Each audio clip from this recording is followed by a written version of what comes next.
ప్రజా పిలుపు న్యూస్కి స్వాగతం.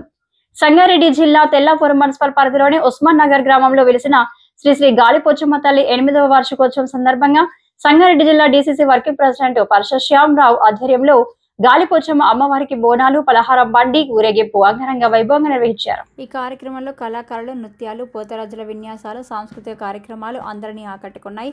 ఈ సందర్భంగా అమ్మవారికి భక్తి శ్రద్ధలతో మహిళలు బోనాలు సమర్పించి అమ్మవారి ఆశీస్సులు తీసుకున్నారు. ఈ సందర్భంగా డీసీసీ వర్కింగ్ ప్రెసిడెంట్ శ్యామరావు మాట్లాడుతూ అమ్మవారి ఆశీస్సులతో గాలిపోచమ్మ జాతర ఘనంగా నిర్వహించడం జరిగిందని, ప్రజలు అమ్మవారి చల్లని దయ్యతో సుభిక్షంగా అష్టైశ్వర్యాలతో దినదినాభివృద్ధి చెందాలని అమ్మవారిని వేడుకున్నట్టు తెలియజేశారు. ఈ సందర్భంగా పలువురు ప్రముఖులు, ప్రజాప్రతినిధులు, నాయకులు, ప్రజలు, భక్తులు తదితరులు పాల్గొన్నారు.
అక్కడ శ్రీనివాస్ యాదవ్ కానీ, గోల్కొండ కానీ, పోతురాజు ఫేమస్ పోతురాజు అక్కడ వాళ్ళు ఎంతగా కానీ అర్థమేశారు.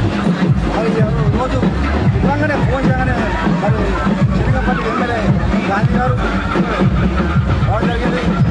ఎమ్మెల్సీ అంజలి గారు, ఓటర్ గారు, కృష్ణ నాయక్ గారు, అలాగే కార్పొరేటర్లు మాచిపల్లి కృష్ణాజ్ గారు, బంగాళారు కార్పొరేటర్ గచ్చిపల్లి గారు, బీజేపీ నాయకులు రవికుమార్ యాదవ్ గారు, మరి మాజీ సర్పంచులు కానీ, మాజీ కౌన్సిలర్లు వాళ్ళు కానీ, మా గ్రామ నాయకులు, గ్రామ ప్రముఖులు, మాజీ వాళ్ళు అందరూ పేరు ధన్యవాదాలు చెప్తున్నాను. మరి ఈరోజు తెల్లాపురం మున్సిపాలిటీ ఉస్మాన్ నగర్లో గాలిపోచమ్మ అమ్మవారి 8వ వార్షికోత్సవ బోనాల సందర్భంగా ఈరోజు మా గ్రామ మహిళలందరూ కూడా పెద్ద ఎత్తున కుటుంబ సభ్యులు బంధువులు అందరూ కూడా మరి భారీ ఎత్తున మరి ప్రతి సంవత్సరం నిర్వహించి జరుగుతుంది. మరి ఈరోజు ఎంత బాగుందంటే కనుమ పండుగ గత అమ్మవారికి మాకు సాక్షాత్ అమ్మవారి దివోత్సవం. ఎందుకంటే మొన్న మంగళవారం నుంచి మేము రాత్రి వరకు వర్షం ఉండే ఇంత ప్రోగ్రాం చేస్తున్నాం. వర్షం తల్లి అంటే అమ్మవారు వర్షం ఇలా అమ్మవారు ఇలా నీ భక్తులు చేస్తున్నాము, ఇంత గ్రాండ్గా చేస్తున్నాము, నీ పూజ నివేదన తీసుకోవాలి, వర్షం పడుతుంది అని అమ్మవారికి నూట ఒకటి ఇండియా కొడతాము. అమ్మవారు రాత్రి వర్షం రాలేదు, పుణ్యము ఆమె వారు సంతోషంగా ఇలా కనీస 3000 మంది కొని ఇలా డ్యాన్స్ అయింది. మరి ఎందుకంటే మా అమ్మవారికి చాలా పవిత్రమైంది. గతంలో మేము పుట్టిన కాలంలో 50 సంవత్సరాలు ఉన్నప్పుడే గాలిపొచ్చామని మా ఊళ్ళో వ్యవసాయం ఎక్కువ పొలాలు ఎట్లు ఆవులు గేదెలు ఉంటాయి కాబట్టి గాలి తలవద్దని చెట్టు మీద గాలిపోషం స్థాపించినాము. మరి అక్కడి నుంచి మరి స్థాపించాను కాబట్టి మరి మేము కూడా గతంలో 2018లో మరి మా సర్పంచ్ గారు మేము మా పాలెవరం అందరు కలిసి ఒక పూజ ఇంకా బాగుండే ఉద్దేశంతో మరి ఇక్కడ గాలిపోషం అనేది కట్టడం జరిగింది. 2018 దీపం 5 నెలలు కట్టడం జరిగింది. ప్రతి సంవత్సరం లోపతండాలుగా ఇక్కడ రోజు విత్త అమ్మవారికి స్థాపించడం జరిగింది. ఎందుకంటే ఇప్పుడు కార్యక్రమం వేయాలి, విదేశ్వరు గుడి లేదు ఇలా అది గుడి వచ్చింది కదా, అది రోజు ఇష్టం ఇలా సుమారు 100 మంది ఆడ నుంచి అక్షరం చేసుకుని పూజ చేస్తాం. మరి అమ్మవారు చాలా పవిత్రమైన తల్లి. ఇలాగే 10 సంవత్సరం కూడా అమ్మవారు మా ఊరి మీద దయించి, మా ఆడపడిచి మీద దయించి, మా చుట్టుపక్కల కాలువలు దయించి, మా ప్రస్తుత మీద దయించి మరి వాళ్ళని కూడా అష్టశాల శుద్ధశబ్దాలు కలిగించాల భగవంతుడు. ఇది గాలిపోషం అంటే అందరు గాలి మీద ఎత్తు అందరు. ఎందుకంటే ఆమె అన్ని వరాలు దేవత. మరి 10 సంవత్సరం ఇలానే వరాలు ఇచ్చి మా తల్లికి ఇంకా పైకి తీసుకుపోయి మా కుటుంబంతో ఉన్నది మా మిత్రులు కూడా ఆశీర్వదించి ఔషధాలతో శుద్ధశబ్దాలతో కలిగించే మనసు కూడా కోరుతున్నాను. ఈరోజు తెల్లాపురంలో మున్సిపాలిటీ అయినటువంటి ఉస్మానాబాద్ గ్రామంలో గాలిపోచమ్మ బోనాలు అంగరంగ వైభవంగా జరపడం జరిగింది. ఈ దేవత అందరి ఊరు ప్రజలపైన, రాష్ట్ర ప్రజలపైన అందరిపై ఆశీర్వాదం ఉంటుందని, ముఖ్యంగా ఆడపడుచులకు గాలిపోచమ్మ పండుగ సందర్భంగా శుభాకాంక్షలు తెలియజేస్తూ ఈ అవకాశం ఇచ్చినటువంటి ధన్యవాదాలు.